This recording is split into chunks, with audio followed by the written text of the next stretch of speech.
तो देखिए वो अतीक अहमद ही था जिस पर 18 साल पहले बीएसपी विधायक राजू पाल की हत्या का आरोप लगा था और उमेश पाल उस हत्याकांड का जीता जागता गवाह था।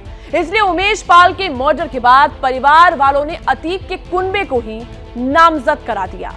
अतीक अभी जेल में है, लेकिन सीसीटीवी फुटेज से शक पुख्ता हो रहा है कि ये मर्डर अतीक अहमद के करीबियों ने प्लान किया था।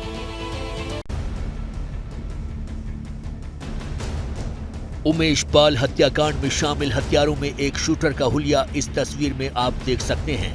पुलिस ने अब तक 100 से ज्यादा सीसीटीवी फुटेज खंगाले हैं, जिसमें से इस एक तस्वीर में मौजूद शूटर को देखकर लग रहा है कि ये माफिया डॉन अतीक के बेटे जैसा है। पुलिस के पास अतीक अहमद के बेटे की एक पुरानी तस्वीर भी है, जिसे हम आपके सामने रख रहे हैं। अब देखिए इन दोनों तस्वीरों को। इन दोनों तस्वीरों में कई समानताएं दिख सकती हैं। हालांकि इस सीसीटीवी फुटेज को और साफ करने के लिए पुलिस फॉरेंसिक एक्सपर्ट्स की मदद भी ले रही है। फ्रीडम ऐप से सीखकर क्या आप पिसे हुए तेल का उत्पादन करते हैं? अगर ऐसा है तो आप अपने तेल को 1 करोड़ फ्रीडम ऐप के जो ग्राहक हैं उन्हें बिना किसी खर्चे के आप उसे बेच सकते हैं। अब देखिए ये तस्वीर, जो कि हत्या के दरमियान की सीसीटीवी फुटेज है। इसमें बम फेंक रहा ये शख्स गुड्डू मुस्लिम बताया जा रहा है। अब तक मिली जानकारी के हिसाब से हत्या में इस्तेमाल की गई थी 3 चाइनीज पिस्टल और देसी बम। पुलिस ने इस मामले में गुड्डू मुस्लिम नाम के गैंगस्टर को भी नामजद किया है। हालांकि अब तक इस मामले में कोई पुख्ता गिरफ्तारी नहीं हो सकी है, लेकिन पुलिस केस पर जी जान से लगी है।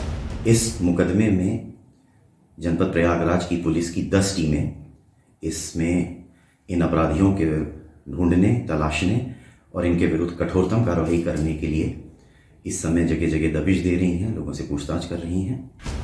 उमेश पाल की हत्या में जिस गुड्डू मुस्लिम को नामजद किया गया है, उसके बिहार और यूपी के कई माफियाओं से हैं नजदीकी रिश्ते। गुड्डू मुस्लिम बम बनाने में एक्सपर्ट बताया जाता है। ऐसा माना जा रहा है कि हत्याकांड के दौरान गुड्डू मुस्लिम ने अपने बनाए हुए बम से किए थे धमाके।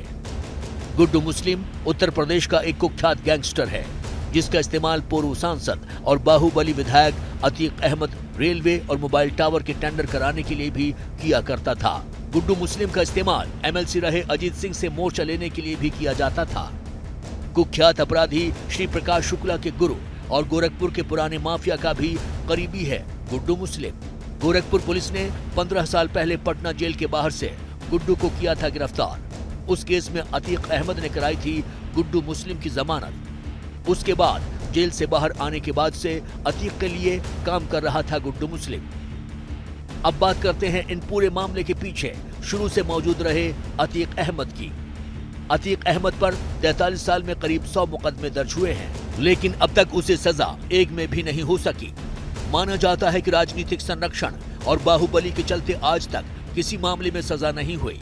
इस बात का जिक्र उत्तर प्रदेश के मुख्यमंत्री ने विधानसभा के अंदर कुछ इस तरह से किया।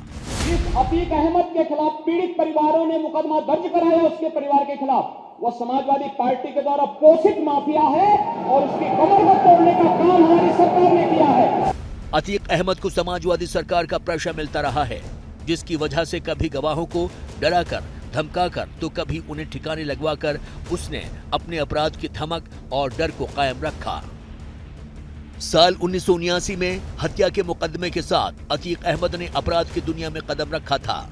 इसके बाद हत्या, डकैती, अवैध वसूली, अपहरण, जानलेवा हमला, गैंगस्टर, गुंडा एक्ट जैसे गंभीर अपराध के मुकदमों की संख्या बढ़ती गई। हालांकि डकैती के दौरान हत्या, SC/ST एक्ट, बलवा, अवैध वसूली, गैंगस्टर एक्ट समेत गंभीर धाराओं में दर्ज मुकदमे साल 2001, 2003 और 2004 में सरकार ने वापस ले लिए। इसके अलावा 14 मामलों में गवाहों के मुकरने या साक्ष्य न मिलने के चलते अतीक दोष मुक्त हो चुका है। 6 मुकदमों में पुलिस ने जांच के बाद फाइनल रिपोर्ट लगा दी। वहीं एक मामले में पुलिस ने अतीक की नामजदगी को गलत बता दिया। CBCID ने एक मामले की जांच में वर्ष 1986 में फाइनल रिपोर्ट लगा दी थी। 1992 के आर्म्स एक्ट के एक मामले में समय सीमा खत्म हो जाने के चलते पुलिस कोर्ट में चार्जशीट ही नहीं दाखिल कर पाई।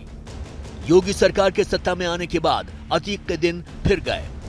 उस पर दर्ज हुए 5 मुकदमों में अभी विवेचना चल रही है। वहीं व्यापारी को अगवा कर उसकी कंपनी अपने नाम लिखवाने के मामले की जांच CBI कर रही है। इसका मुकदमा लखनऊ के कृष्णानगर थाने में दर्ज हुआ था। अतीक से जुड़े 25 मुकदमों में कोर्ट में हाजिरी हो रही है, वहीं 11 मुकदमों में साक्ष्य पेश किए जा रहे हैं। अतीक के भाई पूर्व विधायक अशरफ के खिलाफ 53, अतीक की पत्नी शाइस्ता के खिलाफ 4, बेटे अली के खिलाफ 5, उमर के खिलाफ 2 और असद के खिलाफ 1 मामला दर्ज है। योगी सरकार के सत्ता में आने के बाद से अतीक और उसके गैंग की 1168 करोड़ की संपत्तियों पर कार्रवाई की जा चुकी है। गैंगस्टर एक्ट के तहत करीब 417 करोड़ की संपत्ति जब्त की गई है। 751.52 करोड़ की संपत्तियों को उसके अवैध कब्जे से मुक्त कराया गया है। उत्तर प्रदेश को अगर विकास करना है तो उसे अपराध मुक्त रखना पहली सबसे बड़ी चुनौती है। योगी आदित्यनाथ की अगुवाई में राज्य में दूसरी बार लगातार बीजेपी सत्ता में आई है, तो इसका सबसे बड़ा क्रेडिट अपराधियों के खिलाफ योगी के रुख को जाता है। योगी जानते हैं अतीक अहमद जैसे माफिया उनके रास्ते का रोड़ा हैं, लेकिन कानून को काम करने में वक्त तो लगता है। फ्रीडम ऐप से सीखकर क्या आप पिसे हुए तेल का उत्पादन करते हैं? अगर ऐसा है तो आप अपने तेल को 1 करोड़ फ्रीडम ऐप के जो ग्राहक हैं उन्हें बिना किसी खर्चे के आप उसे बेच सकते हैं।